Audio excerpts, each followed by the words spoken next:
Hello and welcome back to English Today. This is the second DVD of the beginner level, and in this DVD you will see 3 more episodes of our story, That's Life. And then in our special TV programs there will be a debate about low-cost airlines and an interview with a sports expert about football training. Then, in the grammar section, we will study the simple present, frequency adverbs, some and any, there is, there are, and also making suggestions. Now remember, if you have problems understanding anything, use the subtitles. Okay, so enjoy studying and have fun.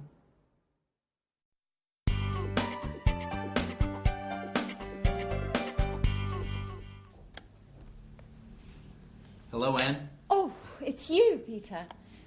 Look, this is it. Look at what? My office. Here, near my bed. Oh, I see. By the way, where are the office supplies? The computer supplies are in that cupboard over there. The folders, pencils, pens, etc. are here in this cupboard. And I also have 2 chairs. Oh, good. Are these for everyone? No, they are not. Don't touch anything, please. Okay, so you say you have all of the office supplies. No, not really. There isn't a fax machine. There aren't all the programs I need on my computer. And I guess you have an answering machine. Is it useful? I don't need an answering machine. I answer the telephone myself. Okay, you're right. This office is nice. And if you need a fax machine, I have one in my apartment. Oh, thank you. Wait a minute. Something is missing. Where's the coffee machine? All offices have a coffee machine. I'm afraid there isn't one here. There's a staff kitchen on the other side of the house. In the kitchen. We can have some coffee there. Good idea.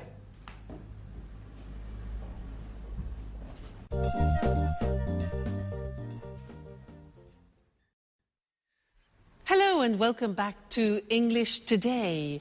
How are you? Now, in that last episode of That's Life, did you notice that Anne described her office? And the most important thing for Peter was what? The coffee machine. Strange. Now, I want to look at the language that Anne used. She used there is a and there are some. Let me explain that to you. Now, if you have a single object, for example, like a glass, then we say there is a glass on the table, or there is a hat on the table, or there is a computer on the table. Okay? Now that changes when we have more than one object. Like these pens, for example. We say there are some pens on the table. Okay? There are some pens on the table. And therefore, in this example here, books, there are some books on the table. There are some CDs on the table. So you see how it changes. Now, let's go and look at that on the screen. You can see it written. So we said, with singular objects, we say there is. The examples are, there's a computer in Anne's office. There isn't a fax machine. That's the negative. There isn't a fax machine. There's a table in the studio, and there isn't a coffee machine, which Peter can't believe. Now look at the plural form. We say there are some office supplies in the office, and there are some pens and pencils, okay? And we also use that for the exact number of plural objects. So, for example, there are 2 chairs in Anne's office, and there are 4 pictures, for example, in her studio. All right, so that's an introduction to there is and there are some. Now, in the next lesson, we're going to look at the difference between some and any, which is very important. So listen out for that in the next episode and then come back here and we'll work on it. All right? See you later. Bye. Do you want milk with your coffee? There's a bottle in the back of the fridge. I prefer it without milk, but with some sugar. Oh, I'm afraid there isn't any sugar. Well, that's okay. Black coffee is good too. Do you have any of those great cookies? Oh, yes. There are some cookies over here.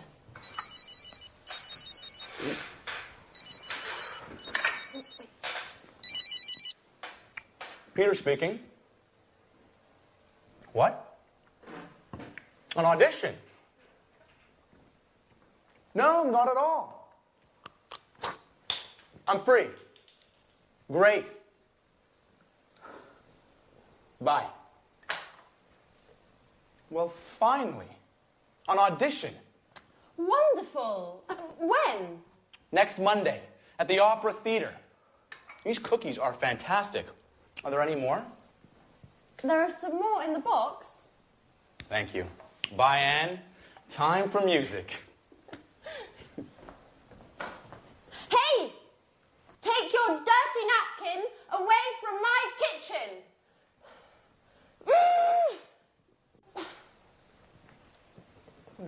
It's nice to have you as my new office neighbour.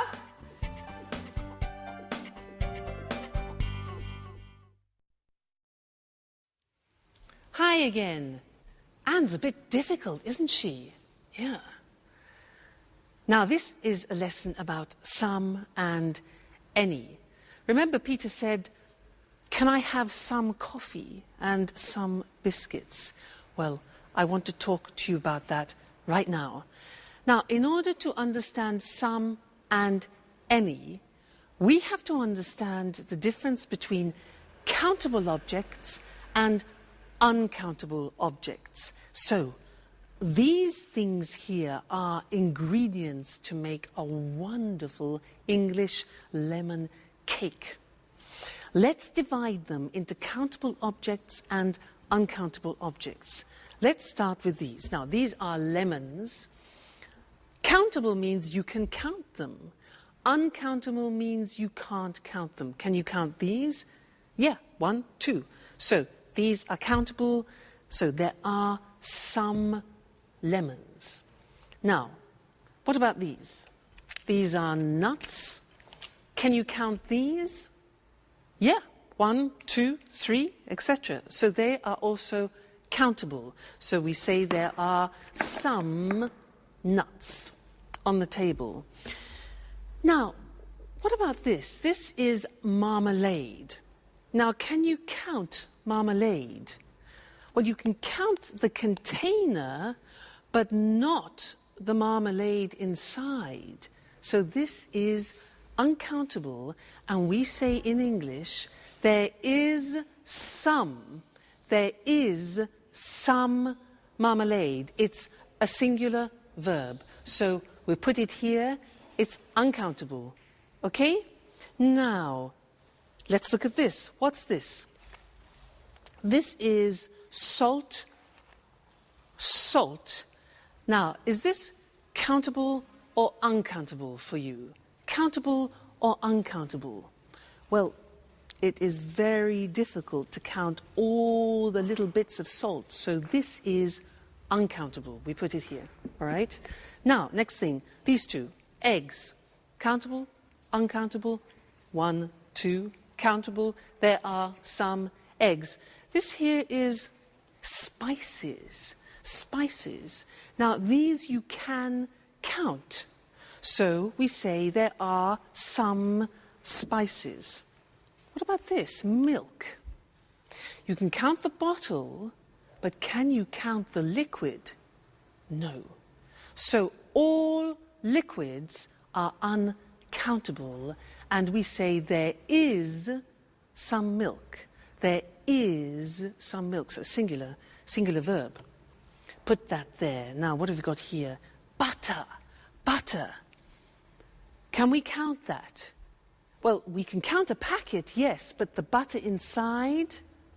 Exactly, no, we can't count butter. So there is some butter, we put it here. Good. Now, what else have we got? Flour. You know, flour we use to make pizza, to make cakes. Is that countable? Exactly, it's not countable. It's like salt, like sugar, like coffee. So we put this here, uncountable. And the last thing, this. What's this? Water. Is water countable? No, it's not. So water goes with the uncountable. There is some water. It's quite difficult, hey? Let's look at the screen to see that written, all right? And we will do a general summary. So we said countable objects in the plural. In the positive form, we say there are some lemons on the table. There are some CDs on the table. There are some eggs on the table. So that's countable. Now the negative is there aren't any. We use any. There aren't any cigarettes on the table. There aren't any biscuits. Important. Any for the negative. There aren't any magazines, for example. All right? Now, questions. Here again, we use the word any. We use any in the negative and any in the questions. So, are there any glasses on the table? Are there any books on the table? Are there any pens? All right, so some in the positive, any in the negative, and the question form. Good. Now, let's move on to uncountable objects. These ones here. The examples are, there is, singular verb, some sugar on the table. There is some flour on the table.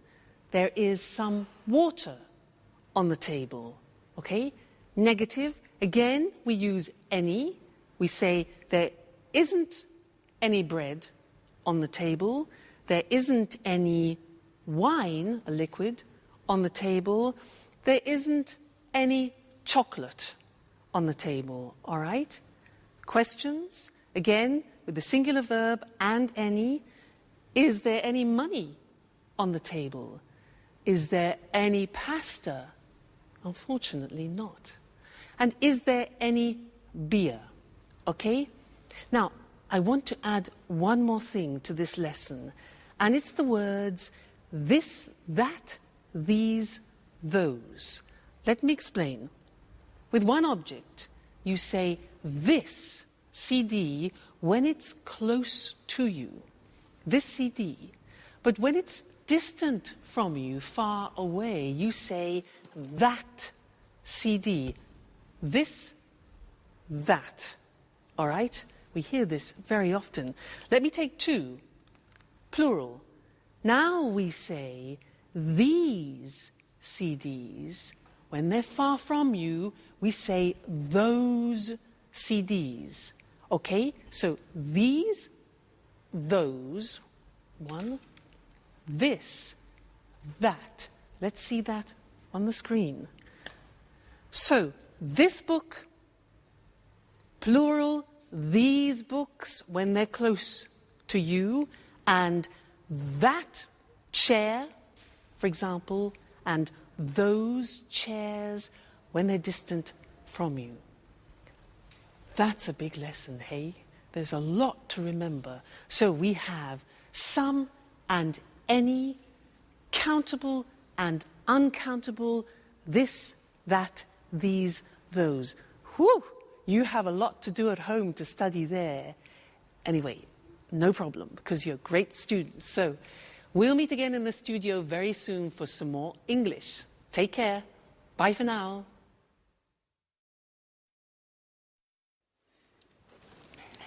Yes, I always go shopping on Saturdays.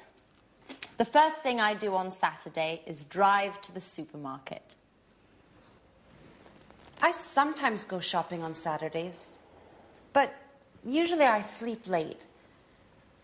I'm always so tired on Saturdays. I'm never tired on the weekend. The weekend is a time for fun. I paint, go jogging, go out with some friends. Unfortunately, I sometimes have to study. Oh, I sometimes do a little work at the weekend. When I'm free, I like going swimming, going to exhibitions, or to concerts, if I have enough money. Oh, and every Sunday, I clean up the entire flat. And in the evening, I watch TV. Oh, I never watch TV. It's boring. Peter and I like going to the cinema at the weekend. Yes, it's important not to watch too much TV. An hour a day or so, that's enough. Come on, guys. You talk like my grandfather.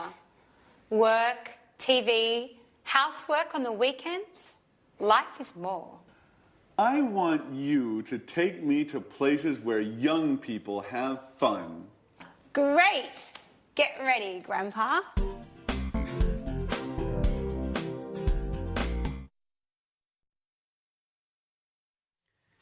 Hello and welcome back again to English Today, your live English language program.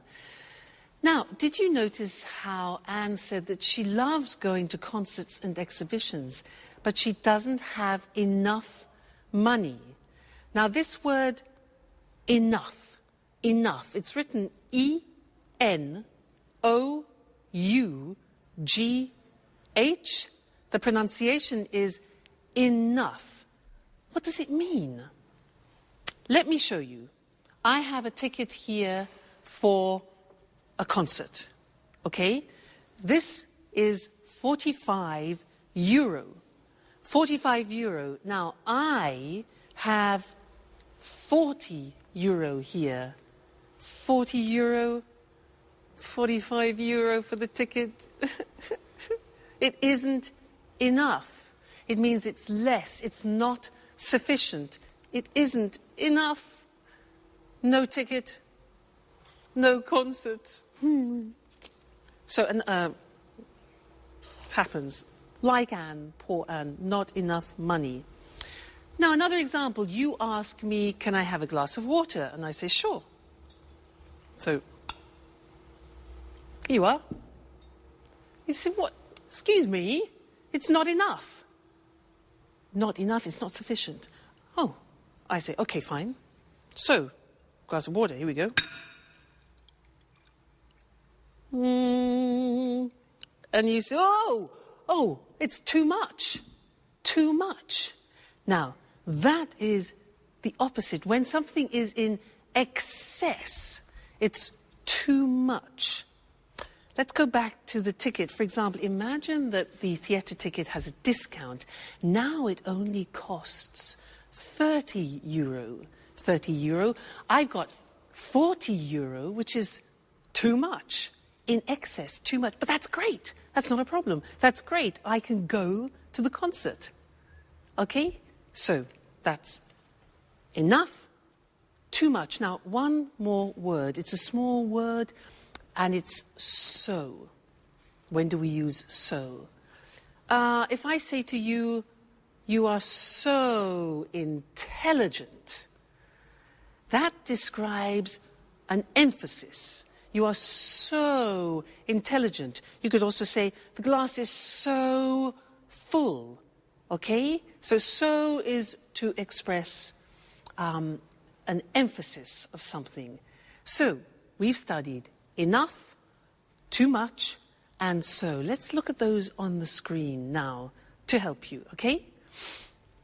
Enough, pronunciation, enough, when something isn't sufficient. There isn't enough water in the glass. There isn't enough money. Then we can also use it with an adjective. The glass isn't full enough. After an adjective, it isn't full enough.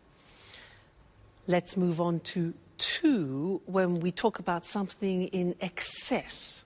So, there's too much water in the glass. There's too much money. Great. There are too many coins. Now, many is because we use it with countable things. There are too many coins. We can use it with an adjective. For example, the ticket is too expensive. The glass is too full. All right? Then the last thing was so, when you want to emphasize something. The ticket is so expensive. The glass is so full. Or you are so intelligent. Fantastic. So that's the end of this lesson. Remember, enough, too much or too many, and so. That's it for now, and I'm going to see you again extremely soon. Take care. Bye.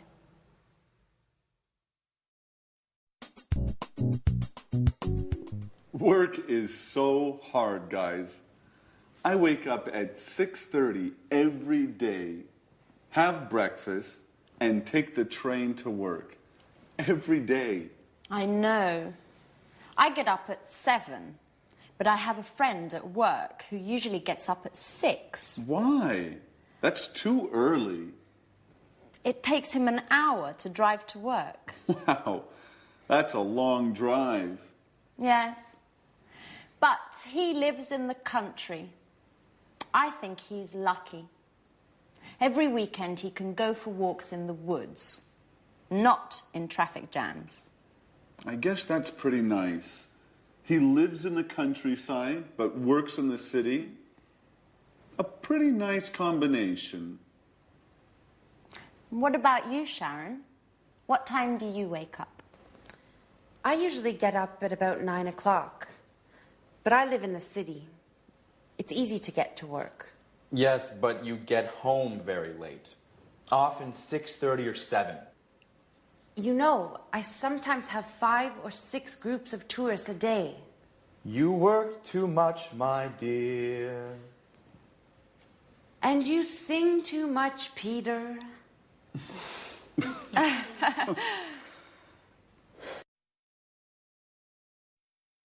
Hello again, and how are you? Now, from that last conversation, we learned that Sharon works too much and Peter sings too much. How about you? Do you work too much? What time do you get up in the morning? 6:45? 7 o'clock? 7:15? 7:30? Well, I'm going to describe my typical day, and I'm going to use the simple present to do that. All right? Well, first, I wake up at 6:45, but I don't get up. I listen to the radio, and I listen to the news. Then after, I slowly get up. That's difficult. And I take a shower. I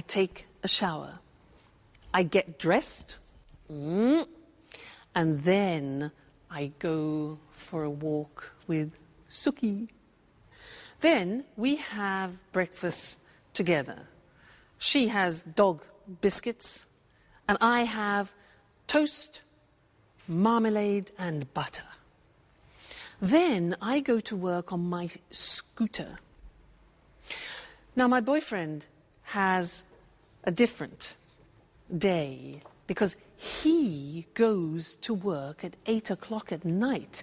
Remember, he's a jazz musician. Now, did you notice I said he goes to work? That's because with the third person we add an S, goes. He goes to work at 8 o'clock and he comes home at 3 o'clock in the morning, because he plays jazz concerts. Then he goes to bed and he gets up at lunchtime at 1 o'clock. So we meet at dinner, which is we don't have much time together. But that's life. Now that was the simple present tense, and now we're going to see that on the screen. Very, very important, this grammatical form.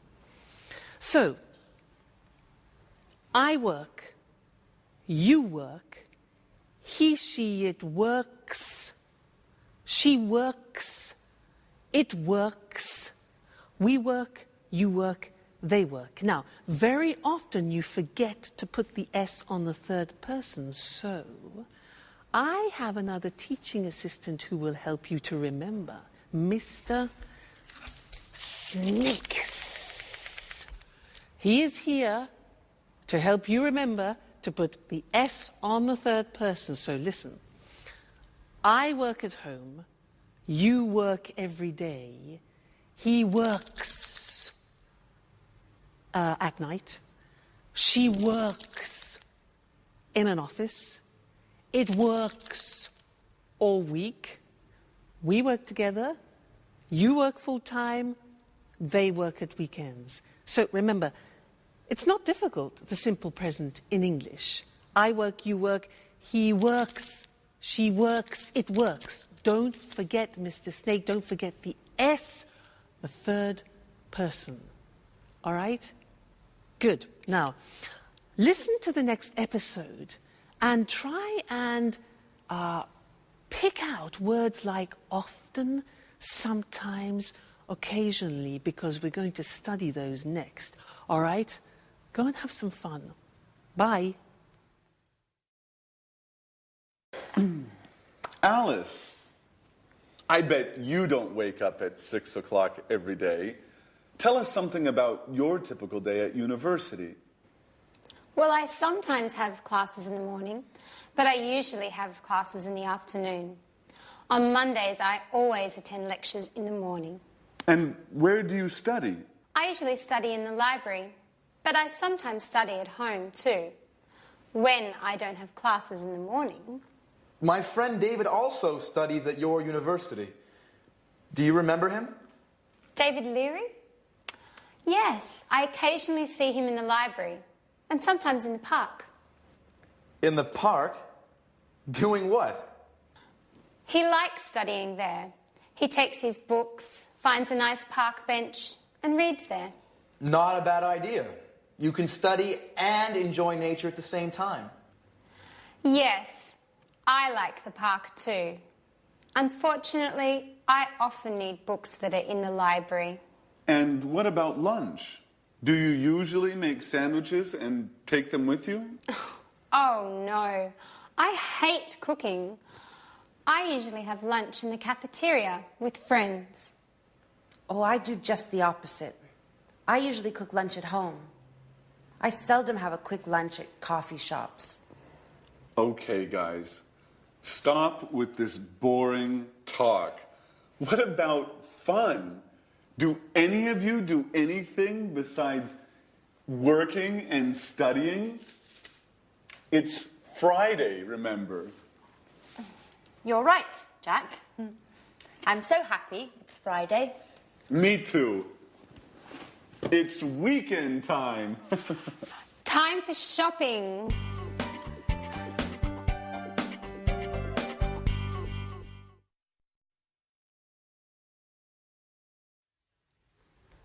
Jack really knows how to provoke Anne, doesn't he?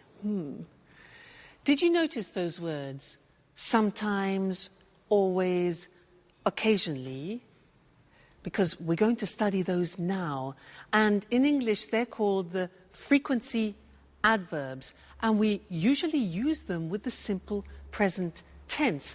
And they describe how many times you do actions, frequency adverbs. Now, to help me introduce them, I have another teaching assistant. This is, ta-da, Mr. Dinosaur. Mr. Dinosaur is here to help you with the frequency adverbs. Dinosaur, D-I-N-O-S-A-U-R. Now, let's see at the screen how Mr. Dinosaur is going to help you. Well, look at the screen. Now, we're talking about adverbs of frequency, things which describe how often you do something, like habitual actions. Dinosaur. Look at the screen. We have D-I-N-O-S-A-U-R. Now, these letters represent a frequency adverb. Let's see if you can find them. What do you think O is? When you do something a lot. Yeah, often. O is often. What about N? When you do... N is never. Good. N is never. What about A? Something that you do a lot. A is always. Good. What about S? S is sometimes. Very good, sometimes. Now, U is for usually. Usually, it's a habit. What about R? R stands for rarely. That's difficult to pronounce. Rarely. And the last one, look at the top. We've got D. Monday, Tuesday, Wednesday, Thursday, Friday, Saturday, Sunday is, a bit strange this, every day. All right, so those are the main frequency adverbs. Every day, never, often, sometimes, always, usually, rarely. You notice sometimes is also the same as occasionally, and rarely, another way to say rarely is seldom. Okay, now, the important thing about Mr. Dinosaur and the frequency adverbs is where to put them in the sentence. Now, look at the examples. We put them in front of the main verb. So, I never go out. You always arrive late. He usually gets up at 7. She rarely plays tennis. It often rains in England. We sometimes watch TV. You occasionally drink wine. And the last one is different. Every day they drive to work. Usually every day we put at the beginning. But the others are always before the main verb and after the subject. Now, one problem. There is an exception to the rule, which is typical of the English language. And what is the exception? The exception is the verb to be. The verb to be is always an exception in English. Let's see how that works. Look at the example. He isn't often late. We are sometimes in a hurry. You see the position. The position of the frequency adverb is after the verb to be, not before. And that's the rule.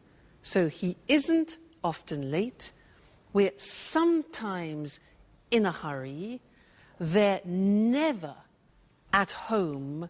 And I'm always tired. So those are the frequency adverbs, very important, and we use them to describe our habitual actions. Now, in the next episode of That's Life, listen for this word, enough. Enough. It's a very strange word, because we're going to talk about that in the next lesson here in the studio. So, go and see That's Life. Bye.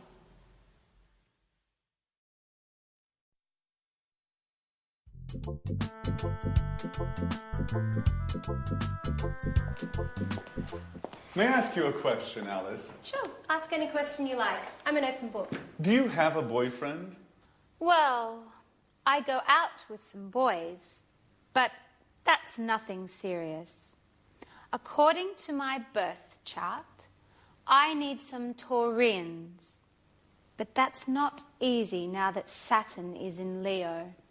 I see. Anyway, I think you have a strange relationship with boys. Oh, no. I like boys very much. They're great at carrying packages. You're exceptional. Thanks, Jack. But now, stop talking about me. Let's talk about you. What do you think of me? No, really. I'm curious. What do you do at work? Oh, nothing special. You know Speedmaster, the sporting goods factory. Yeah, sure. They produce wonderful running shoes. What department do you work in? I'm a sales manager.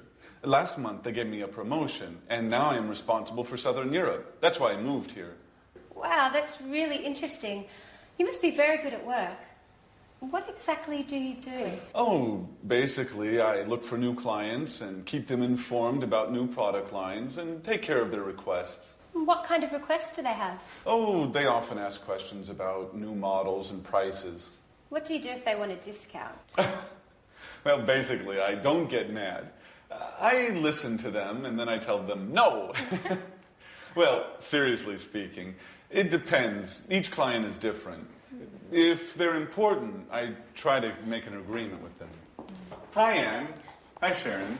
Where's Peter? Oh, Peter's preparing his audition. Well, tell Peter I wish him good luck. Do you really care?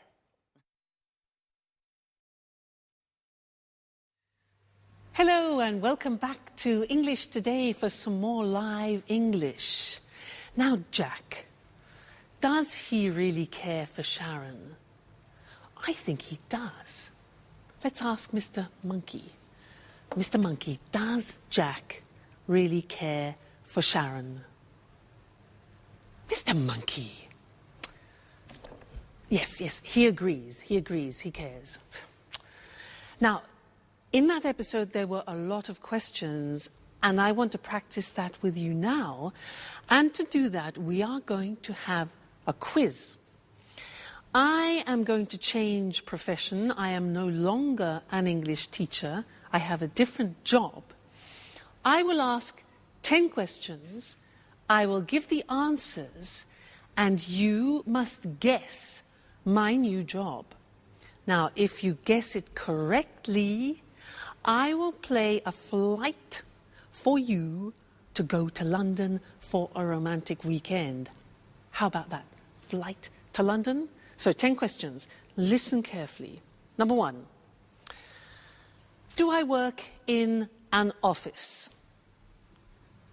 No, I don't. Number 2. Do I work outside? Well, yes, actually, I do sometimes work outside. Next, do I have special qualifications? Oh, yes, I have special qualifications for my job. Okay, next one. Do I work at weekends? Yes, I do, actually. Most weekends I work. So, I don't work in an office. I work outside sometimes. I have special qualifications, and I work at weekends. Okay, next one. Do you travel a lot? Oh, yes, I travel everywhere. I travel to America, to the Far East, around Europe, a lot. Do you earn a lot of money? Oh, yes, I earn a lot of money. Next question. Do you use your hands when you work? Yes, I do. I use my hands and I also use my feet. Very important. Next one. Do you work with other people? Yes, that's very important. I work with other people. All right, next one. Do you use music in your job? Music? Yes, now music is very important for me, music. And the last question, do you wear special clothes? Well, yes.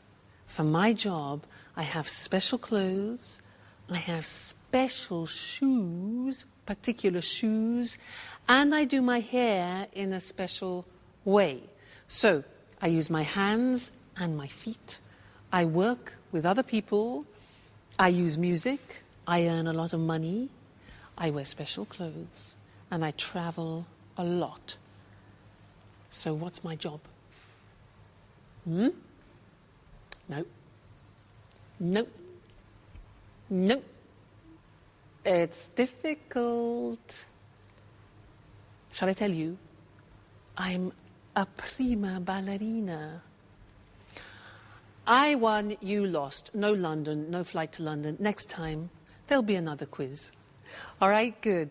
So let's look at the grammar that we've just used for asking questions. Okay? Now,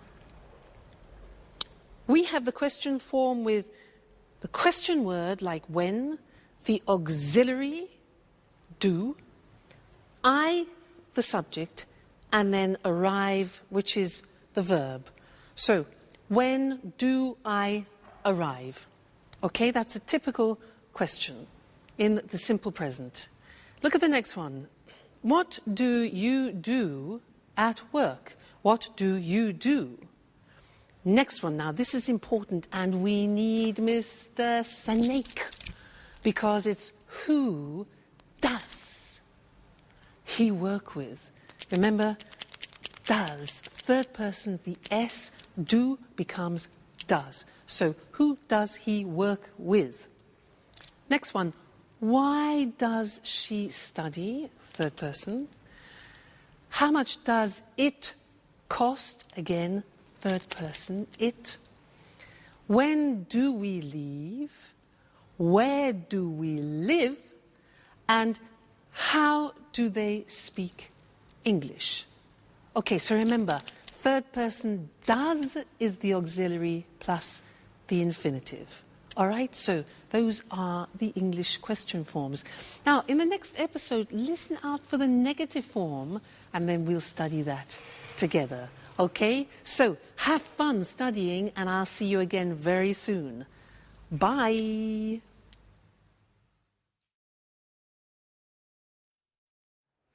Oh, girls, we're talking about jobs. Tell me about your job, Sharon. What do you do at the moment? That's an interesting question. Really? Why do you say that? Well, you know I have a degree in archaeology, but now I'm doing something quite different. Do you have a part-time job? No, unfortunately, it's a full-time job. I work for a travel agency. Oh, what do you do? I give tours around the city. I bring tourists to monuments and museums and other interesting places. Oh, that's nice. Could I have you as a tour guide for one day? I'm sorry. I only work with groups, usually with Japanese people. Oh, well, I'm a black belt in karate. Very funny, but it's not enough. It's too bad. Anne, stop cleaning for a moment. Sit down and tell me about your job.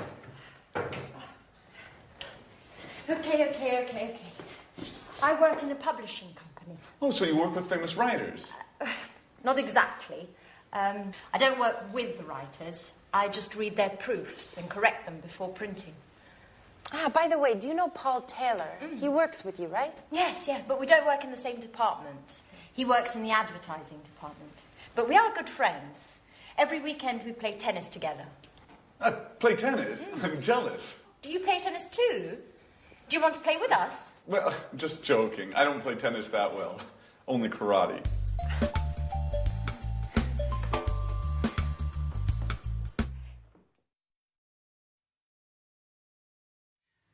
Jack, I don't play tennis very well. I only do karate. He doesn't play tennis very well. It's easy. Men.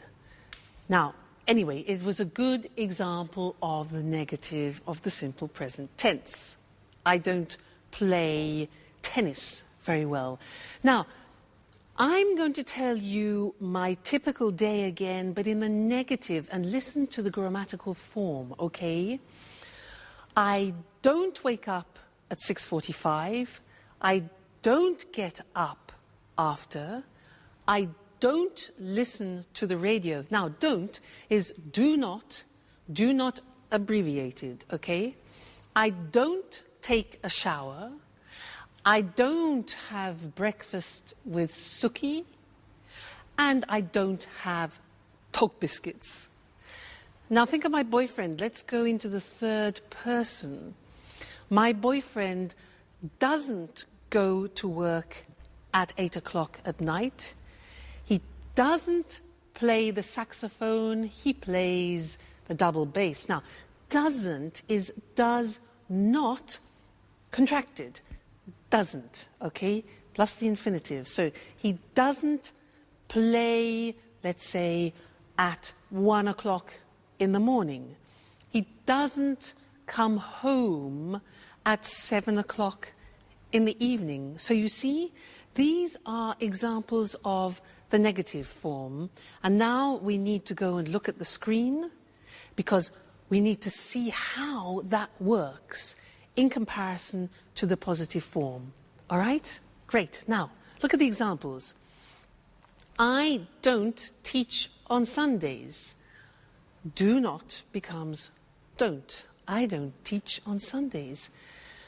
You don't know my parents. Jack doesn't, does not.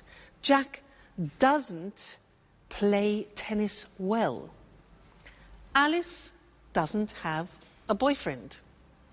The house doesn't belong to Anne. Third person, doesn't. We don't work part-time. You don't know Anne's aunt. And Alice and Sharon don't live together. All right, so now we have studied the positive form, the question form, and the negative form of the present tense. So a whole world opens up for you. Okay, well, you just keep studying and we'll meet again here for another live show very soon. All right, take care. Bye.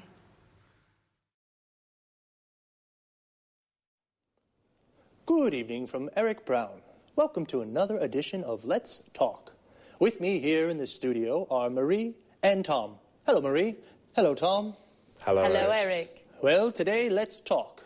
Let's talk about what, Marie? Low-cost airlines. Very interesting. You're right, Eric.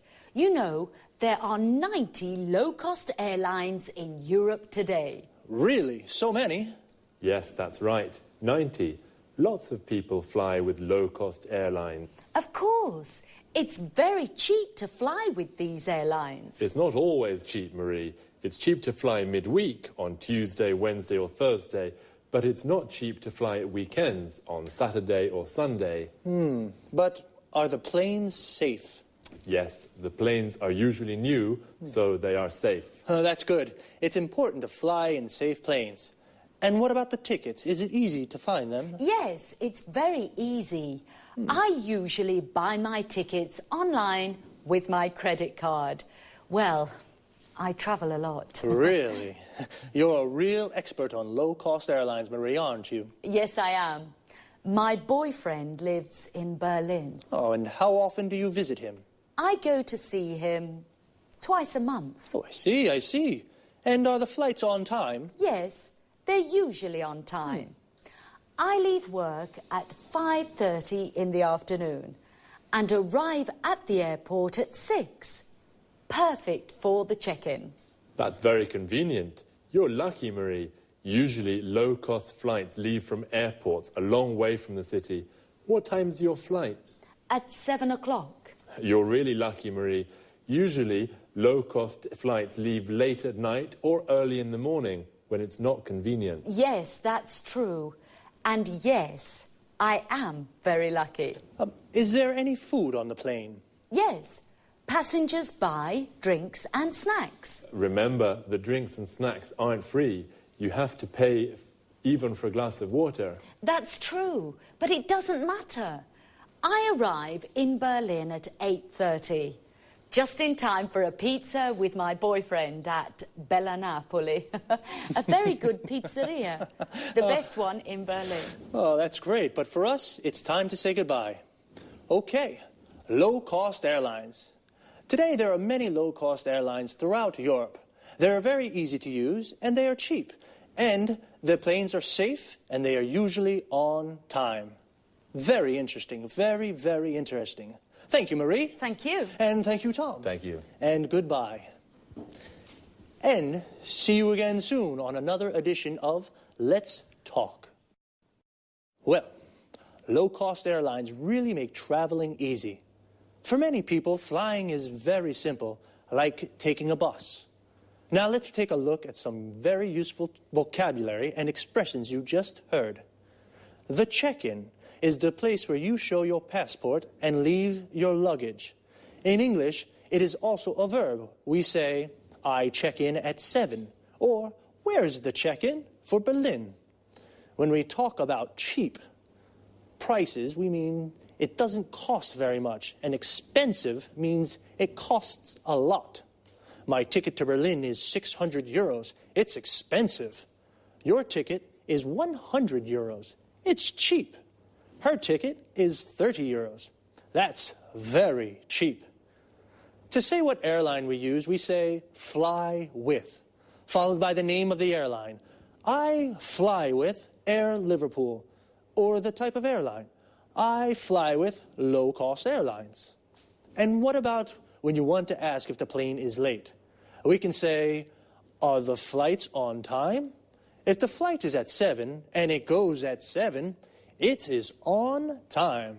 But if the flight is at 7 and it goes at 10, it's late. Marie said, I buy my tickets online. This means she uses the internet to buy her ticket. What other things can you do online? Here are some examples. I reserve hotel rooms online. I don't call the hotel on the phone to reserve a room. I use the internet. I check my bank account online. I use the internet to see how much money I have in my account. I pay my bills online. I use the internet to pay the electricity bill, the water bill, the gas bill. Wow, we can really do a lot of things online. Okay, just 2 more things before we say goodbye. The first is frequency. When we say how often we do something, I asked Marie, how often do you visit him? And she said twice a month. Twice a month means 2 times in a month. Once a month means 1 time in a month. But when we do something more than 2 times, we say 3 times a month, 4 times a month, etc. Even if we change the period of time, the structure of frequency remains the same. For example, we can say once a day, twice a week. But remember, we say 3 times a year, 4 times a week. One last thing. Notice the preposition after arrive. When we arrive in a place like a station, airport, shop, we say, I arrive at the airport at 6. But when we arrive in a city or country, we say, I arrive in Berlin at 8:30. So, we say, I arrive at the station, I arrive at the airport, but I arrive in London or I arrive in Madrid. That's about it for now. Take care and see you soon. Good afternoon to everyone. Welcome to Sports Special, the program dedicated to all sports and all sports fans. I'm Eric Brown. In the studio with me is John Forbes, our sports expert. Well, John, what are you talking about this afternoon? Football. Great, my favorite sport. It's not only your favorite sport, Eric. Millions of people love football. Of course. It's a fantastic game, the best in the world. Well, maybe, but remember, Eric, football isn't only about fame, success, and money. Oh, a lot of money. Professional footballers earn millions of euros. That's true, but football is also about hard work, fitness training, stretching, and jogging almost every day. Really? How often do professional players train? They go jogging every day at 8 in the morning, and then they work out in the gym. Ah, so much exercise. And that's not all. Really? What do you mean? Well, they also practice football 3 or 4 times a week with the team. And where do they train? They usually do fitness training at the football ground. First they do stretching, then they practice shooting. Is the coach with them during the training? Yes, of course. The coach is very important for the team. He shows the players good techniques for passing, dribbling and heading. And he decides who plays in the matches. How many matches are there in a football championship? 30, more or less. You know, football championships take place in the winter, usually from September until June. And when do they play matches? At weekends, but the big clubs also play during the week for the European Cups. Oh, championships, European Cups, training. Footballers are very busy. Yes, they are. The only time they rest is in the summer. Well, holidays only in the summer, but what about fun? For example, can the players have a beer after a match? Of course, Eric, especially if they win. A beer is a perfect way to celebrate a victory. Well, a footballer's training routine is very hard, but it is very rewarding too. Okay, thanks to our expert, John Forbes. And goodbye to all football fans and sports lovers. See you again soon for a new edition of Sports Special. First of all, football and soccer are the same thing. Football is the British word, and soccer is the American form. But they are exactly the same thing. So, let's take a look at some of the vocabulary we use to talk about football. Do you like football? If you do, then you are a football fan. Like me. Do you support a team? I support Inter. We say that we support a team when we are a fan of that team. So, what is a team? It's the group of players that play together. For example, Manchester United is a football team. A person who plays football as a job is called a professional footballer or a professional football player. Footballer and football player are the same thing. A football player is a footballer. And every team has a coach. A coach is the person who prepares the team. He teaches techniques and how to play well. So, 11 football players make a team, and when two teams play against each other, they play a match. But as John told us, footballers don't only play matches, they do a lot of training. Training is all the exercises they do to prepare for matches. We can say, footballers do training, or footballers train. Training is the noun, and train is the verb. And what do they do when they train? John said a few. They work out in the gym. They do stretching. They go jogging. And they practice football skills. John also mentioned some of the skills or techniques that footballers practice. Passing, which means to pass or kick the ball to another player. Dribbling, which means to move the ball forward with the ball. Shooting, which means to shoot or kick the ball into the goal. And heading, which means to hit the ball with your head. It's a lot of hard work. I think they definitely deserve a beer when they win. Well, that's all from me for now. Take it easy. See you next time.